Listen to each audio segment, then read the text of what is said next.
Glória a Deus. Estão prontos para a palavra? Amém? Cutuca o teu irmão e fala assim: agora vem a palavra. Glória a Deus. Queria começar lendo um texto com você no livro do profeta Ageu, capítulo 1. Vocês vão ficar aí? Eles vão ficar aqui, eles gostam tanto do público que não querem ir embora. Querido, o profeta Ageu, assim como são dois profetas muito específicos, trabalham com situações bem pontuais e que não deixa de ser anunciando o tempo da cruz, o tempo da igreja. Mas tanto Ageu quanto Malaquias, eles estão muito bem pontuais e tratando um assunto muito específico, para uma situação específica, mas como é profético, como tem uma veia profética, ele está anunciando as coisas para os nossos dias. Então toda a profecia, ela aponta para um futuro. Então quando nós entendemos a profecia de Ageu e de Malaquias, e interpretamos ela para os nossos dias, são livros fantásticos. Até quero deixar aí um desafio para você ler o livro de Ageu essa semana. Querido, pode ler umas 20 vezes, ok? São 2 capítulos só, é rapidinho. Em 10 minutos você lê um capítulo, lê o livro. 10 minutos lê mais uma vez. Em 1 hora você lê várias vezes o próprio livro.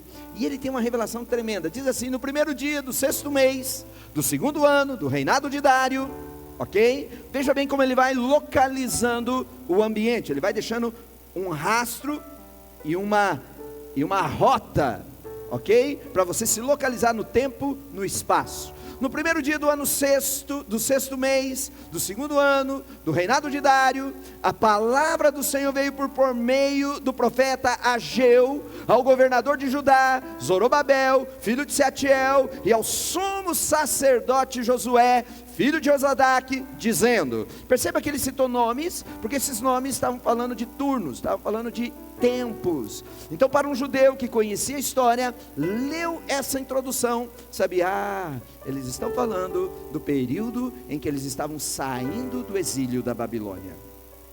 Marca bem certinho o período que eles estavam saindo de 70 anos de escravidão, de 70 anos de jugo babilônico, de 70 anos de impedimento de cultuar e adorar ao Senhor, de estabelecer a lei do Senhor.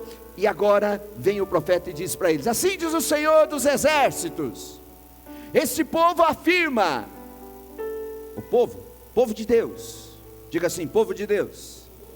Querido, hoje eu quero trazer uma palavra apostólica para você, ok?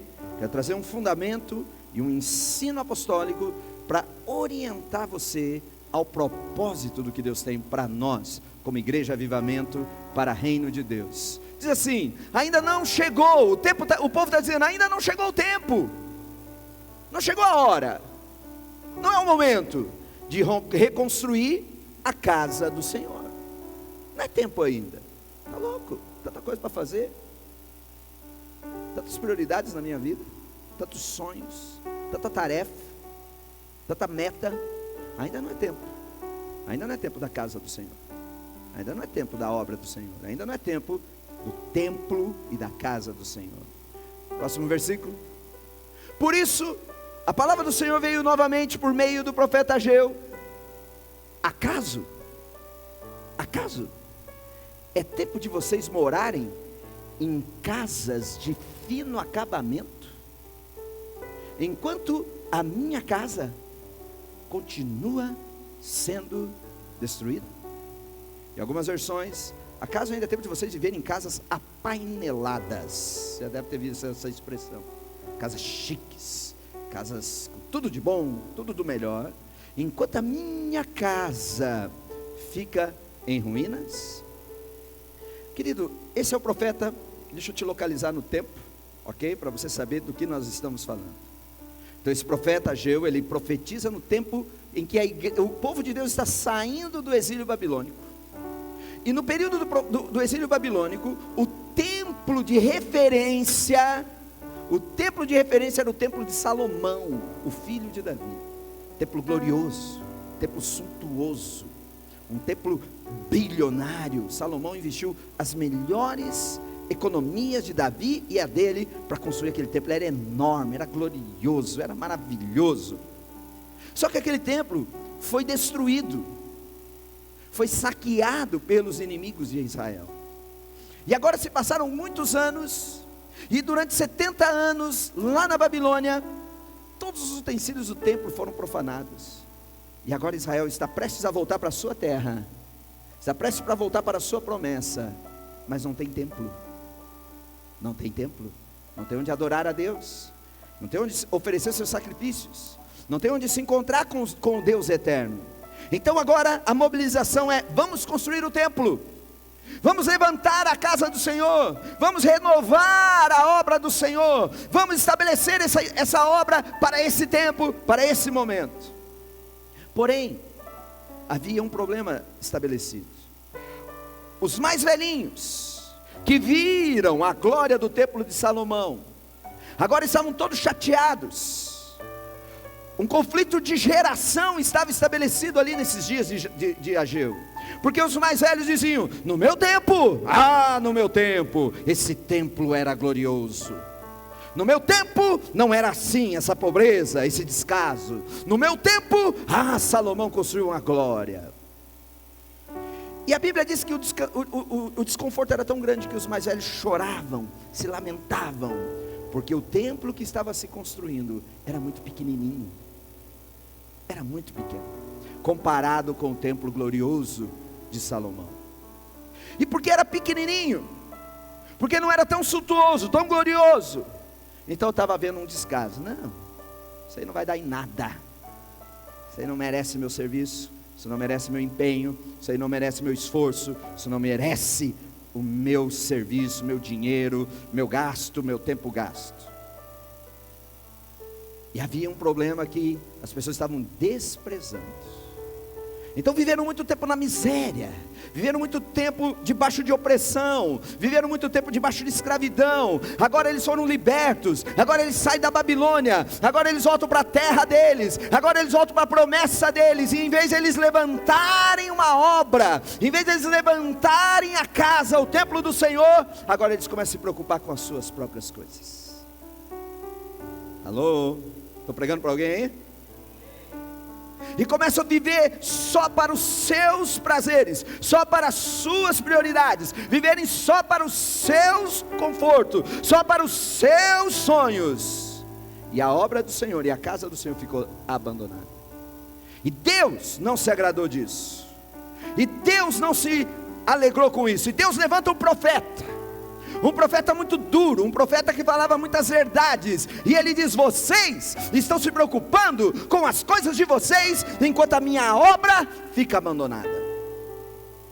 E assim vai o profeta Ageu, depois você lê.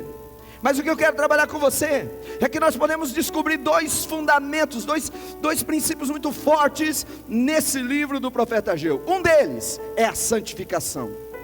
Querido, santificação é um dos motivos de Deus libertar o povo da escravidão, tirar o povo da Babilônia, o povo libertar da idolatria, o povo se libertar dos maus hábitos, o povo se libertar das coisas que amaldiçoam, o povo se libertar dos pecados que viviam lá na Babilônia.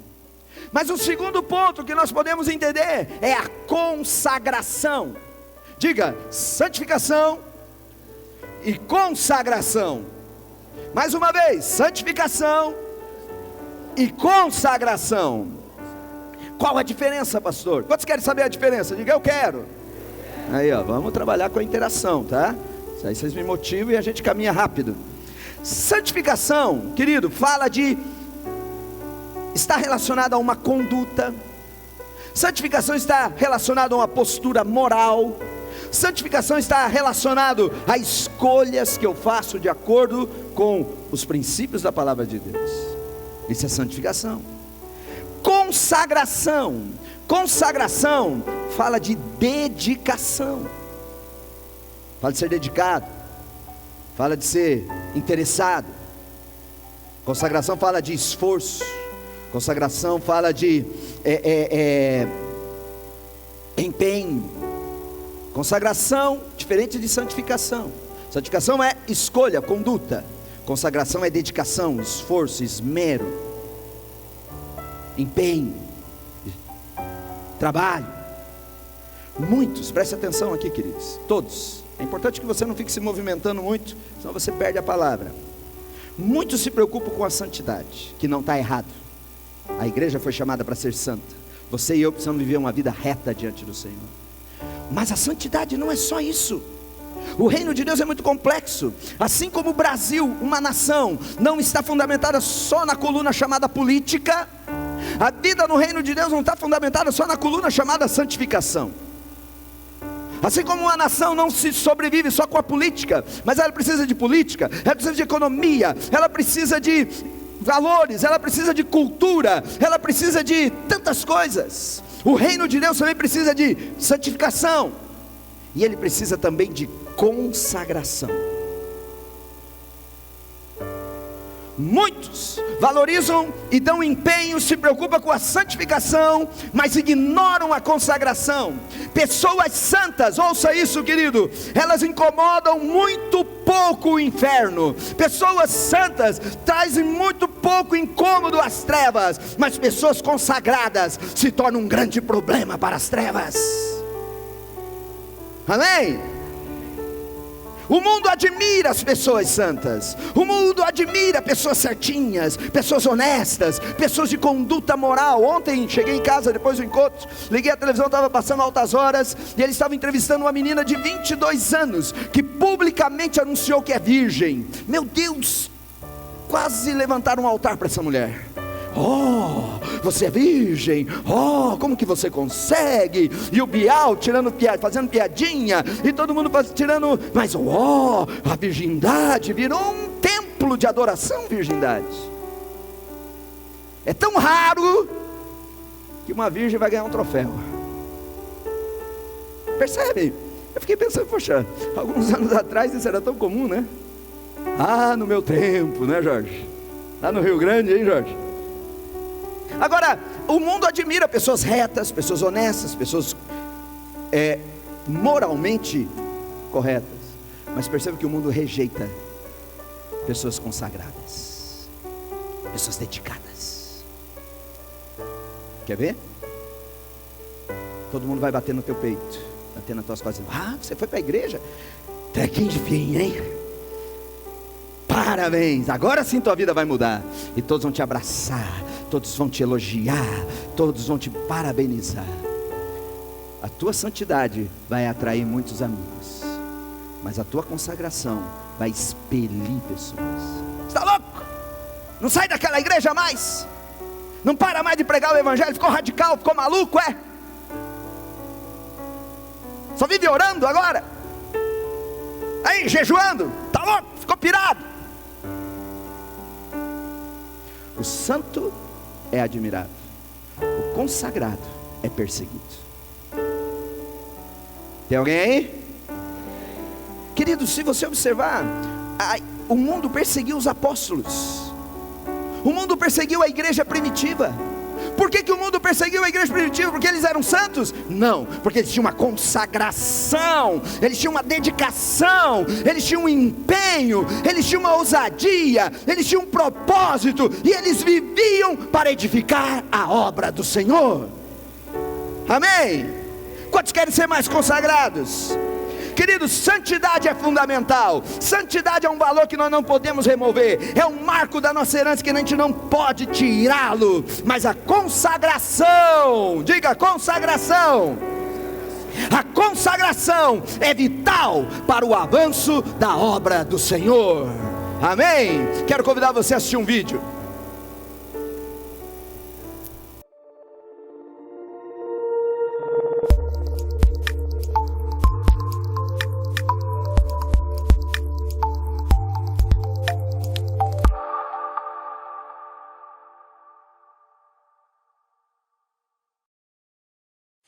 Jesus disse: ide e faça discípulos.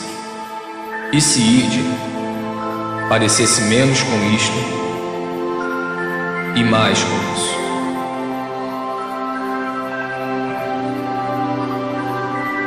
E se fazer discípulos parecesse menos com isto e mais com isso?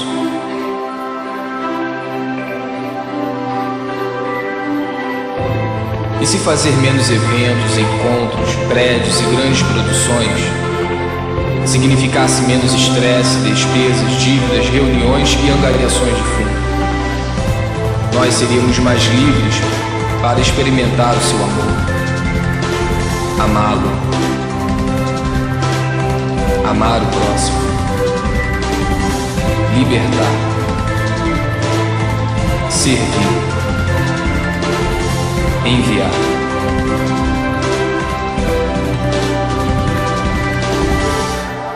E se ao invés de fazer concertos, bazares, palestras, boletins e erguer prédios, nós fizéssemos mais discípulos para amar, cuidar e ensinar as pessoas, como Ele fez, e como Ele fez, e eles fizeram. Esta é a nossa missão. Este é o grande chamado: amar, libertar, servir, ir onde se fizer necessário. Isto é discipulado. Isto é igreja.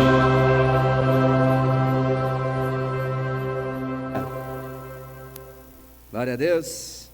Somente pessoas consagradas realizam algo significante para o reino de Deus. Amém, queridos? Querido, até que ponto vai o seu nível de consagração ao propósito de Deus? Até onde você quer ir com a obra do Senhor? O que é reino de Deus? Já parou para pensar? Reino de Deus é muito mais do que você fechar a porta do teu quarto e se ajoelhar e orar. O reino de Deus, ele vai muito além do que virmos a um templo como esse e adorarmos, cantarmos junto com os irmãos. O reino de Deus vai muito além de nos envolvermos em algum departamento dessa igreja ou de uma igreja que você frequenta. O reino de Deus, ele vai muito além de uma vida santa. O reino de Deus vai para o meu propósito, vai para o trabalho. A igreja fará pouco por uma geração se ela não se levantar com um nível de consagração tal que se disponham a sofrer qualquer coisa por amor à obra do Senhor. Quando você olha para Jesus ensinando os seus discípulos, primeiramente Jesus chamou os seus discípulos para andar com Ele, para estar com Ele, e não para fazer. Primeiro objetivo de Jesus é: venha andar comigo, venha ficar comigo, venha celebrar a minha presença. Só que logo após ele atrai esses discípulos para perto dele. Esses discípulos desfrutam da sua presença, mas logo após ele envia esses discípulos e ele dá uma missão para cada um deles. Cada um. Que eu e você temos uma missão. Eu e você temos um alvo a alcançar. Veja que algumas razões, algumas consequências. Ageu capítulo 1, ele continua profetizando, versículo 5, ele começa a trazer esse descaso com a obra do Senhor, esse descaso em construir a obra do Senhor, esse descaso em priorizar mais a minha vida, mais a minha casa, mais as minhas coisas do que a obra do Senhor. Ele diz assim: agora assim diz o Senhor dos Exércitos, vejam aonde os seus caminhos estão levando vocês. Próximo versículo: vocês têm plantado muito e têm colhido pouco. Veja que há uma consequência. Eu não consigo colher, eu não estou prosperando, eu não estou avançando. Vocês comem, mas não se fartam, bebem, mas não se satisfazem, vestem-se, mas não se aquecem. Aquele que recebe salário, recebe-o para colocá-lo numa bolsa furada. Veja, umas consequências drásticas de falta de prosperidade, falta de satisfação, falta de realização, falta de vitória. Desculpa eu falar, mas a crentaiada tem vindo para as igrejas atrás de uma bênção, atrás de um favor, atrás de uma prosperidade, atrás de ficar rico. Mas a Bíblia diz: você não vai alcançar isso enquanto você não valorizar mais a obra do Senhor. Alô? Querido, nós temos a obrigação daquilo que Ele fez em nós, nós temos que anunciar para todos que estão perto de nós. Está na hora de pregar o Evangelho. Está na hora de você sair dessas quatro paredes e deixar que o reino de Deus chegue nos lares, Chegue nas famílias que estão oprimidas, chegue nos drogados, chegue nos perdidos, chegue nas prostitutas, chegue nos adúlteros, chegue nos bandidos. Está na hora. Diga consagração. Aleluia. Veja o versículo 7. Assim diz o Senhor dos Exércitos: vejam aonde os seus caminhos estão levando. De novo ele fala a mesma coisa. Abra os olhos. Abra os olhos. Suba ao monte. Tragam a madeira. Vamos trabalhar. Vamos fazer o que tem que ser feito. Construa o templo, para que eu me alegre e nele eu seja glorificado. Nós sabemos que não é um templo físico que ele está falando. Nós estamos falando que é um templo, porque ele quer habitar aqui. Amém? Tem muitas pessoas vazias de Deus, queridos, e você foi tocado por ele. E agora está na hora de nós levarmos ele para encher outros templos. Amém? Estão me entendendo? Estou pregando para alguém aí? Versículo 9. Vocês esperavam muito, mas é que veio pouco. Olha a frustração. Eu fui para aquela igreja, eu estou na igreja, eu oro, pastor, eu faço tudo, eu até dou o dízimo, e as coisas não estão acontecendo, pastor. Frustração. Esperavam muito, expectativa, mas veio pouco, porque não priorizou a casa do Senhor, não priorizou a obra do Senhor. Vocês esperavam muito, mas eis que veio pouco, e o que vocês trouxeram para casa, eu dissipei com um sopro. Vieram com muito pouco, vieram com muito desânimo, vieram com muita murmuração. Está louco, pastor? Quer que eu ganhe uma alma por ano? Por 30 dias quer que eu ganhe uma? Nem Jesus. É com murmuração, vem com muito pouco, vem com desdém. Oh Jesus. E o que vocês trouxeram para casa eu dissipei com um sopro. Por que eu fiz? Pergunta o Senhor dos Exércitos. Por causa do meu tempo. Olha para o teu irmão, a pessoa que está ao lado, diga para ela assim: você é o templo. Amém? Você é o templo, Valdemar. Você é o templo, Alex. Você é o templo, Ricardo.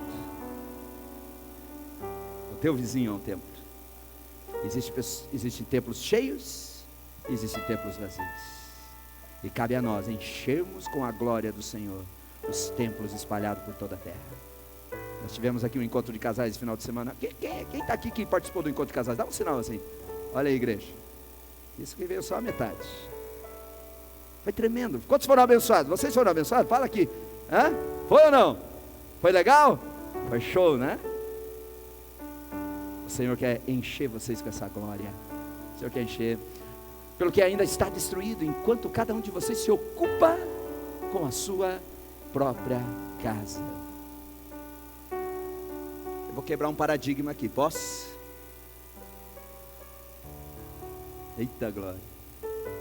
Sangue de Jesus tem poder. Aperta o cinto aí. Ministério de casal depois vai me pegar. Dizem, e criar até uma reta, uma linha, uma doutrina. Primeiro Deus, segundo você, terceiro próximo, o quarto trabalho, e o quinto a igreja.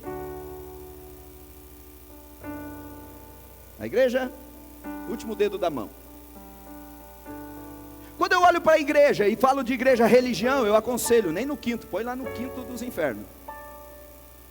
Porque igreja, religião vai matar você. Mas não tem como dissociar a igreja de reino.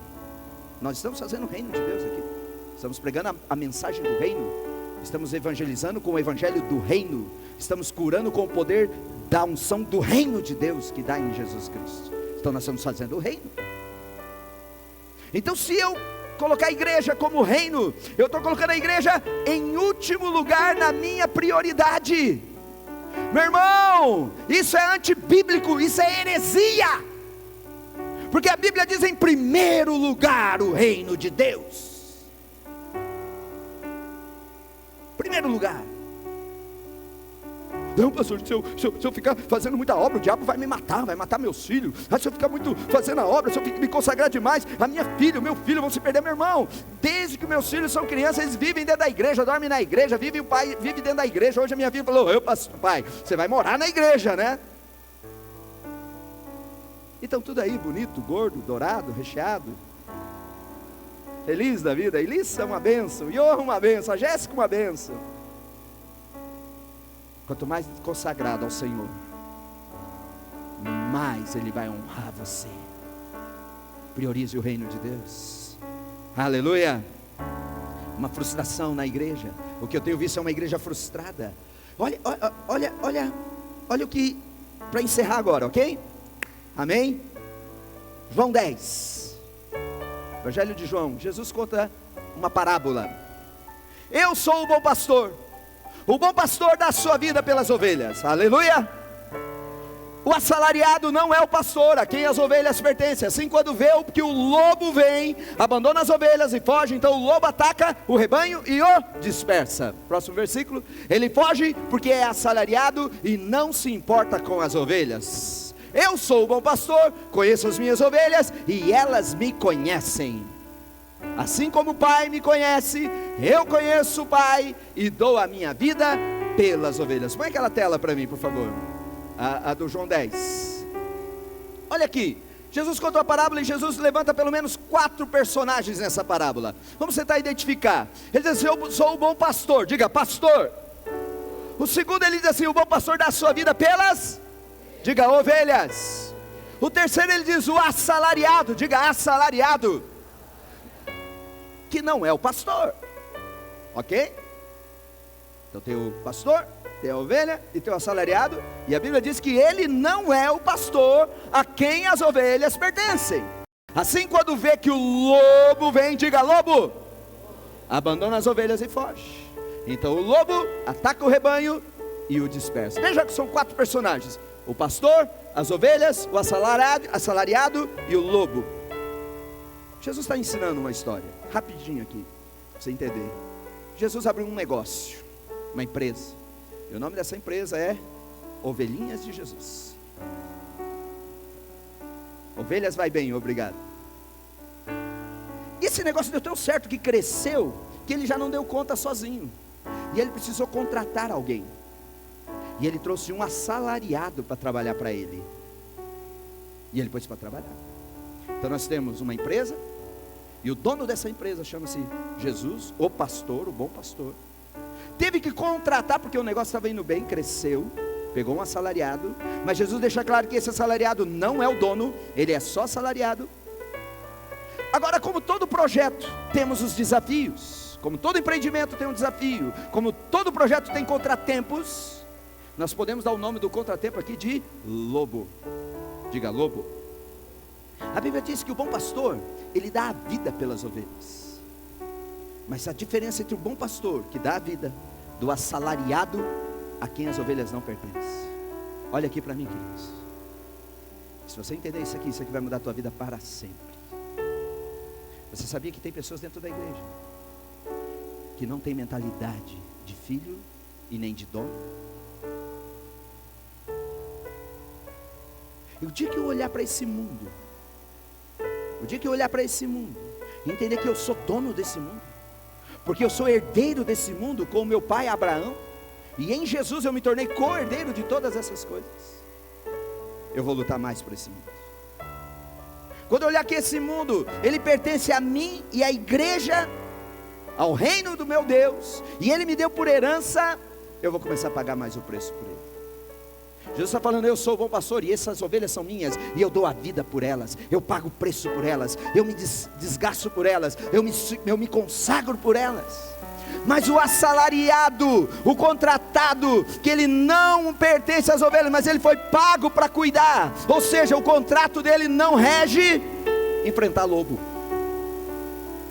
Ele diz assim: o assalariado, quando vê que o lobo vem, ele foge. Pastor, essa tua igreja é legal, hein? Mas agora que você está apertando, querendo que eu trabalhe, eu vou vou dar o pé. Meu irmão, você tem que expulsar demônio. A unção que está sobre você é para expulsar demônio. A unção que está sobre você é para curar os enfermos. A unção que está sobre você é para ressuscitar os mortos. A unção que está sobre você é para mudar a miséria desse mundo. Você crê nisso? Quantos creem nisso?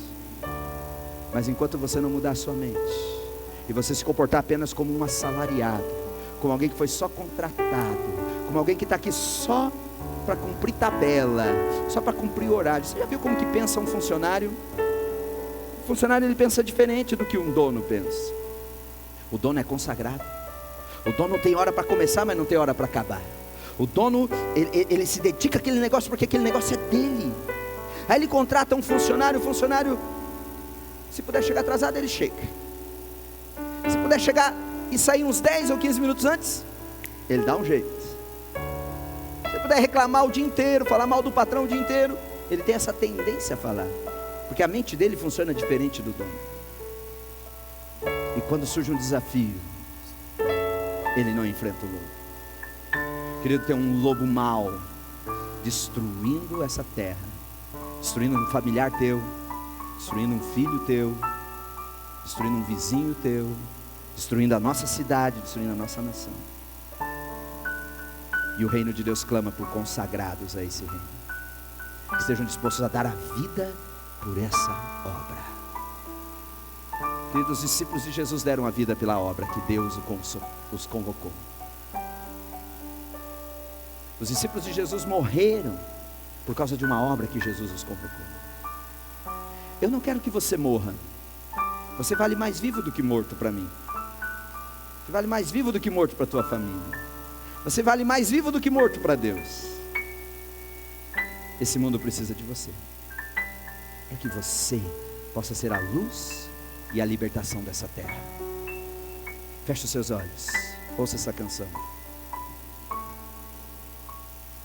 Abra teus olhos para este mundo, abra teus olhos, abra teus olhos. No mundo há mais do que está ao seu redor. Levanta-te, abra teus olhos. Tão ocupados estamos, mas Jesus nos chama para amar, para amar. Abra os teus braços para os pequeninos, abra os teus braços, abra os teus braços. Devemos ter menos e dar muito mais, confortáveis estamos. Abra teus braços, amar com teu coração e orar com fervor e compaixão. Compaixão, Jesus falou: se amarmos os perdidos, amamos a Ele. Jesus falou: se tocarmos os perdidos, tocamos nele. Jesus falou: se lhe dermos de comer, damos a Ele. Jesus falou: se lhe dermos de beber, damos a Ele. Jesus falou, Jesus falou, Jesus falou, é por Ele. Jesus falou, Jesus falou, é tudo por Ele. Abra o teu coração pros famintos, pro teu coração, abra o teu coração, sem esperar recompensa. Se entregue por Ele, abra o teu coração. Jesus ama todos os homens e nós vamos em seu nome, seu nome. Jesus falou: se amarmos os perdidos, amamos a Ele. Jesus falou: se tocarmos os perdidos, tocamos nele. Jesus falou: se lhes dermos de comer, damos a Ele. Jesus falou: se lhes dermos de beber, damos a Ele. Jesus falou, Jesus falou, Jesus falou, é por Ele. Jesus falou, Jesus falou, Jesus é tudo por Ele. Temos grandes desafios: viver uma vida santa e viver uma vida consagrada. Queridos, os dias não são fáceis, os dias são maus, mas Deus levantou a sua igreja nesses dias para trazer um avivamento nessa terra, e Deus quer usar você. Amém? Vamos colocar em pé.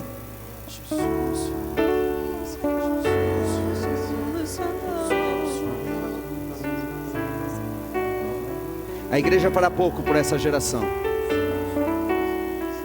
É quase que passaremos desapercebidos. Estava conversando com um casal ali no encontro, e nós estávamos falando sobre a diferença de quando eles eram crianças e da diferença de hoje, das crianças de hoje. As nossas gerações foram ensinadas a buscar a Deus. As nossas gerações foram ensinadas a ir para a igreja, seja ela católica, seja ela evangélica. Hoje, as gerações não conhecem mais a igreja, não conhecem mais o caminho de Deus, e talvez porque nós temos nos calado. Querido, entrou uma mensagem forte na igreja chamada a teologia da prosperidade. Essa teologia, ela veio como uma faca de dois gumes. Por um lado, ela cortou e ela libertou a igreja da miséria. A igreja era muito miserável, era muito pobre, mas Deus levantou a igreja e deu ela uma prosperidade. Mas aquilo que a libertou também foi a mesma palavra que a aprisionou. E agora a igreja, ela está cega, e ela só está correndo atrás do que Deus pode dar para ela. O carro novo que Deus pode dar, a roupa nova, tudo que Deus pode me dar eu quero. Não está errado, Deus quer te dar, e Ele vai te dar. Só que está na hora de você dar também. É uma aliança. Está na hora de você se consagrar. Quero desafiar você a valorizar mais o reino de Deus, valorizar mais o que está dentro de você. A Bíblia diz que tem um rio de Deus dentro de você, e esse rio, ele precisa correr para trazer vida por onde passar. Querido, quando você anda pelas ruas, você vê morte por todo lado. Está na hora de deixar fluir esse rio. Amém? Está na hora de deixar fluir esse rio. Quantos querem deixar esse rio fluir? Aleluia. Se você quer, eu quero desafiar você a um tempo de consagração. Eu quero desafiar você a levantar uma geração consagradas a Deus e a sua obra, consagradas ao projeto de Deus, consagradas ao que Deus nos desafiou. E se você quer essa ação, se você quer ser ativado nessa unção, saia do seu lugar, vem aqui para frente e vamos orar, e vamos buscar a presença de Deus, vamos buscar o que Ele tem para nós. Uma outra música agora.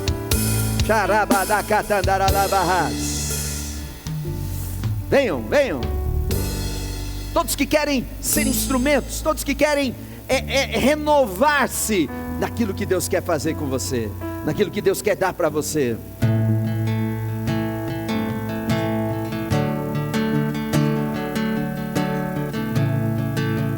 Aleluia. Pregar o evangelho, ganhar almas para Jesus, ajudar um pobre, fazer um doente ser levantado. Oh, aleluia. Queridos, quanto tempo faz que você não visita um enfermo? Quanto tempo faz que você não prega o evangelho para um necessitado? Quanto tempo faz? Quanto tempo faz? Ouçam, o teu grupo familiar, quanto tempo faz que o teu grupo familiar anda na mesma rotina? Quanto tempo faz que o teu grupo familiar nunca levou um visitante para dentro dele? Quanto tempo faz? Quanto tempo faz que você nunca mais orou por uma mudança de vida em um incrédulo, em um perdido? Quanto tempo faz? Ei, igreja, essa é uma noite apostólica, essa é uma noite de alinhamento, essa é uma noite de visão de o reino de Deus sendo restaurada na tua vida. E eu quero desafiar você. Pastor, eu sou da oração. Não, pastor, eu sou do ensino. Pastor, eu sou da pregação. Meu irmão, você pode ser o que for, mas você tem que ser a luz desse mundo em trevas. Aleluia! Deus tem uma obra para nós. Deus tem uma obra de avivamento. Avivamento é salvar os perdidos. Um dia entrou um avivamento na minha vida e ele mudou a minha história. Um dia entrou um avivamento na tua vida, Ricardo. Era em trevas, era desilusão, era frustração, era só dor, só choro. A presença de Deus entrou e a glória de Deus manifestou. Assim como aconteceu na família do Ricardo, Deus quer fazer acontecer na tua família também. Ô meu irmão, não fique duro, não fique rejeitando essa mensagem. Essa mensagem é a mensagem do reino, é a mensagem apostólica, é a mensagem do crescimento do reino, é a mensagem do avanço do reino. Oh, aleluia, levante suas mãos. Essa geração fará o que o Senhor fez, e essa